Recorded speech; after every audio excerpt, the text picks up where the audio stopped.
കാലം കാത്തുവെക്കുന്ന ചില കണക്ക് തീർക്കലുകളുണ്ട്. അധികാരത്തിന്റെ ഹുങ്കിൽ ആരെയും തകർക്കാമെന്ന് കരുതുന്നവർക്ക് പ്രകൃതി നൽകുന്ന പ്രഹരം.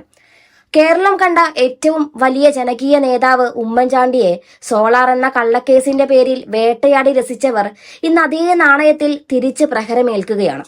അന്ന് ആ നീതിമാനെ കല്ലെറിയാൻ മുൻപന്തിയിൽ നിന്ന KB ഗണേഷ് കുമാറിനെ ഇന്ന് സ്വന്തം പാപങ്ങൾ വേട്ടയാടുകയാണ്. ഉമ്മൻചാണ്ടിയുടെ പുതുപ്പള്ളിയിലെ സ്മരണകൾ ഗണേഷിനെ പിന്തുടർന്ന് വേട്ടയാടുകയാണോ എന്ന് തോന്നിപ്പിക്കും വിധമാണ് കാര്യങ്ങൾ പോകുന്നത്. അന്ന് ഉമ്മൻചാണ്ടി എന്ന വിശുദ്ധനായ മനുഷ്യനെ നൊമ്പരപ്പെടുത്തിയവർ ഇന്ന് സ്വന്തം വീടിനുള്ളിലെ നാണക്കേടുകളിൽ മുങ്ങിത്താഴുകയാണെന്ന് പ്രത്യേകം പറയേണ്ടതില്ലല്ലോ. ഗണേഷ് കുമാറിന്റെ രണ്ടാം ഭാര്യ ബിന്ദു മേനോൻ മാധ്യമങ്ങൾക്ക് മുമ്പിൽ നടത്തിയ വെളിപ്പെടുത്തലുകൾ രാഷ്ട്രീയ കേരളത്തെ ഒന്നടങ്കം ഞെട്ടിച്ച വാർത്തയാണ്. അത് കാട്ടുതീ പോലെയാണ് പടർന്നത്. 2014 വിവാഹം മുതൽ തങ്ങളുടെ ദാമ്പത്യ ജീവിതത്തിൽ കടുത്ത പ്രശ്നങ്ങൾ ഉണ്ടായിരുന്നുവെന്നാണ് ബിന്ദു മേനോൻ തുറന്നു പറയുന്നത്. കഴിഞ്ഞ 2 മാസമായി താൻ അകന്നു കഴിയുകയായിരുന്നുവെന്നും ഗണേഷ് തന്റെ നമ്പർ ബ്ലോക്ക് ചെയ്തുവെന്നും അവർ ആരോപിക്കുന്നു. ഇതിനൊരു അന്ത്യം കാണാൻ കൊല്ലം വാളകത്തുള്ള ഗണേഷിന്റെ വീട്ടിലെത്തിയ ബിന്ദു കണ്ടത് നടുക്കുന്ന കാഴ്ചകളാണ്. കിടപ്പുമുറിയിൽ ഞാൻ കണ്ടത് എനിക്ക് വിവരിക്കാൻ കഴിയില്ല. സംഭവിക്കാൻ പാടില്ലാത്ത കാര്യങ്ങളാണ് അവിടെ കണ്ടത് എന്ന ബിന്ദുവിന്റെ വാക്കുകൾ ഗണേഷിന്റെ സ്വഭാവദൂഷ്യത്തിന്റെ ആഴം വ്യക്തമാക്കുന്നുണ്ട്. താൻ അവിടെയുള്ള ദൃശ്യങ്ങൾ മൊബൈലിൽ പകർത്താൻ ശ്രമിച്ചപ്പോൾ ഗണേഷിന്റെ ഡ്രൈവർ തടയാൻ ശ്രമിച്ചുവെന്നും ഒടുവിൽ ബന്ധുവായ മുൻ DGP R ശ്രീലേഖയുടെ നിർദ്ദേശപ്രകാരമാണ് പോലീസിനെ വിളിച്ചതെന്നും അവർ വെളിപ്പെടുത്തിയിട്ടുണ്ട്.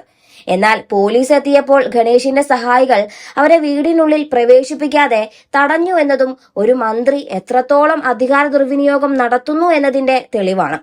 തുടർന്ന് എന്തൊക്കെയോ മറിമായങ്ങൾ സംഭവിക്കുകയും കാര്യങ്ങളൊക്കെ മഞ്ഞുമല പോലെ ഉരുകുകയും ഒത്തുതീർപ്പാവുകയും ഒക്കെ ഉണ്ടായി. എന്നാലും ചില കാര്യങ്ങൾ പറയാതെ വയ്യ. കാലം കുറച്ചു പിന്നോട്ട് പോകണം. വർഷം 2013. അന്ന് ആദ്യ ഭാര്യ യാമിനി തങ്കച്ചി ഉന്നയിച്ച ഗാർഹിക പീഡന ആരോപണത്തെ തുടർന്നാണ് ഗണേഷിന് ഉമ്മൻചാണ്ടി മന്ത്രിസഭയിൽ നിന്ന് രാജിവെക്കേണ്ടി വരുന്നത്. അന്ന് മുഖമാകെ പരിക്കേറ്റ നിലയിൽ ഗണേഷ് കുമാർ ജനങ്ങൾക്ക് മുമ്പിലെത്തിയത് വലിയ നാണക്കേടായിരുന്നു.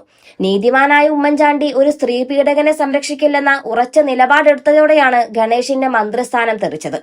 ഇതിന്റെ പക തീർക്കാനാണ് ഗണേഷ് കുമാർ ഉമ്മൻചാണ്ടിക്കെതിരെ സോളാർ ഗൂഢാലോചന നടത്തിയത്. ഉമ്മൻചാണ്ടി ലൈംഗികമായി പീഡിപ്പിച്ചു എന്ന തരത്തിൽ വിവാദ നായികയുടെ കത്തിൽ കള്ളത്തരങ്ങൾ കൂട്ടിച്ചേർത്തത് ഗണേശാണെന്ന് 2023 CBI തന്നെ വ്യക്തമാക്കിയതാണ്. അന്ന് ആ മനുഷ്യനെ പൊതുമധ്യത്തിൽ അപമാനിച്ച ഗണേഷിന് ഇന്ന് സ്വന്തം ഭാര്യയിൽ നിന്ന് തന്നെ സമാനമായ ആരോപണങ്ങൾ കേൾക്കേണ്ടി വരുന്നത് കാലം കാത്തുവെച്ച കാവ്യനീതിയല്ലാതെ മറ്റെന്താണ്? 2013 ആദ്യ ഭാര്യയുടെ ആരോപണം, തുടർന്ന് രാജി, പക, പ്രതികാരം, അതിനിടയിൽ സോളാർ അഴിമതി കേരളത്തെ ഉലയ്ക്കുന്നു. മുഖ്യമന്ത്രി സാക്ഷാൽ ഉമ്മൻചാണ്ടിക്ക് നേരെ അമ്പുകൾ നീളുന്നു. 2023 സോളാർ സരിത വിവാദത്തിൽ ഗണേഷ് കുമാറിന്റെ ഇടപെടൽ CBI കണ്ടെത്തുന്നു. അതിനുശേഷം 2013 കഴിഞ്ഞ് കൃത്യം 13 വർഷങ്ങൾക്ക് ശേഷം ഇപ്പോൾ ഗണേഷിനുള്ള പണി കിട്ടിത്തുടങ്ങുന്നു. തനിക്കെതിരെ ഉയർന്ന ആരോപണങ്ങളെ വളരെ ലാഘവത്തോടെയും പരിഹാസത്തോടെയുമാണ് ഗണേഷ് കുമാർ നേരിടുന്നത്. തനിക്ക് 5000 പ്രണയബന്ധങ്ങളുണ്ടെന്ന് അദ്ദേഹം മാധ്യമങ്ങളോട് പരിഹസിച്ച് പറയുന്നുണ്ട്. പ്രണയബന്ധമില്ലാത്തവർ വിഡ്ഢികളാണ്, എന്റെ വ്യക്തിപരമായ കാര്യങ്ങളിൽ ആരും ഇടപെടരുത് എന്ന അദ്ദേഹത്തിന്റെ ധിക്കാരപരമായ വാക്കുകൾ സാംസ്കാരിക കേരളത്തിന് തന്നെ അപമാനമാണ്. മഹാത്മാഗാന്ധി, ജവഹർലാൽ നെഹ്റു, കമല സുരയ്യ, പുനത്തിൽ കുഞ്ഞബ്ദുള്ള തുടങ്ങിയ മഹാരഥന്മാരെ പോലും തന്റെ വഴിവിട്ട ബന്ധങ്ങളെ ന്യായീകരിക്കാൻ ഗണേഷ് വലിച്ചിഴച്ചിട്ടുമുണ്ട്. ഗണേഷ് കുമാറിന് ഒന്നല്ല 5000 പ്രണയങ്ങളുണ്ടെന്ന് സൈബർ ലോകം മനസ്സിലാക്കട്ടെ എന്നായിരുന്നു അദ്ദേഹത്തിന്റെ വെല്ലുവിളി. എന്നാൽ സ്വന്തം ഭാര്യയെ സുരക്ഷിതയാക്കാൻ കഴിയാത്ത ഒരാൾ എങ്ങനെയാണ് ഒരു നാടിന്റെ മന്ത്രിയാകുന്നത് എന്ന ചോദ്യവും പല കോണുകളിൽ നിന്ന് ശക്തമായി ഉയരുന്നുണ്ട്.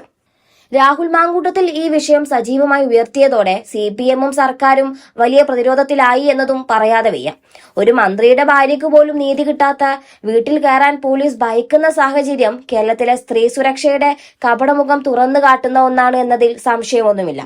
സോളാർ കേസിൽ ഉമ്മൻചാണ്ടിയെ വേട്ടയാടാൻ കൂട്ടുനിന്ന പിണറായി വിജയനും ഇടതുപക്ഷവും ഇന്ന് ഗണേഷിനെ സംരക്ഷിക്കുന്നത് രാഷ്ട്രീയ ധാർമ്മികതയുടെ തകർച്ച കൂടിയാണ് എന്ന് എടുത്തു പറയേണ്ടതില്ലല്ലോ. ചോറ് തിന്നുന്ന ആർക്കും മനസ്സിലാകുന്ന ഒരു വസ്തുത. ഗണേഷിന്റെ അച്ഛൻ ബാലകൃഷ്ണപിള്ള സ്ഥാപിച്ച കേരള കോൺഗ്രസ് ബിയുടെ ചെയർമാനായ ഗണേഷ് അഴിമതിയില്ലെന്നും ദരിദ്രർക്കൊപ്പമാണെന്നും അവകാശപ്പെടുമ്പോഴും അദ്ദേഹത്തിന്റെ സ്വകാര്യ ജീവിതത്തിലെ പാപക്കറകൾ ഈ പാർട്ടിയെയും മുന്നണിയെയും നാണം കെടുത്തുകയാണ്.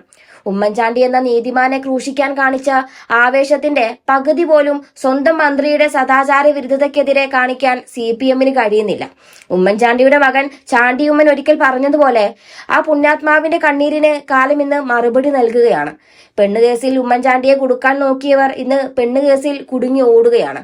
ലോകാന്ത്യം വരെ ഉമ്മൻചാണ്ടി എന്ന പേര് കേരളം സ്നേഹത്തോടെ ഓർക്കുമ്പോൾ KV ഗണേഷ് കുമാർ എന്ന പേര് അധികാരത്തിനു വേണ്ടി ആരെയും ചതിക്കുന്ന, സ്ത്രീകളെ ഉപദ്രവിക്കുന്ന ഒരാളുടേതായി ചരിത്രം രേഖപ്പെടുത്തും. ഉമ്മൻചാണ്ടിയെ വേദനിപ്പിച്ച ഓരോ നിമിഷത്തിനും ഗണേഷ് ഇന്ന് പലിശ സഹിതം മറുപടി നൽകേണ്ടി വരികയാണ്. ഇത് വെറുമൊരു ആരോപണമല്ല, ഒരു ജനതയുടെ പ്രാർത്ഥനയുടെ ഫലം കൂടി ആയിരിക്കാം. ഉമ്മൻചാണ്ടിയെ ദ്രോഹിച്ചവർക്ക് ഇന്ന് നേരിടേണ്ടി വരുന്ന ഈ പതനം അർഹിച്ചതാണെന്ന് നിങ്ങളും കരുതുന്നില്ലേ?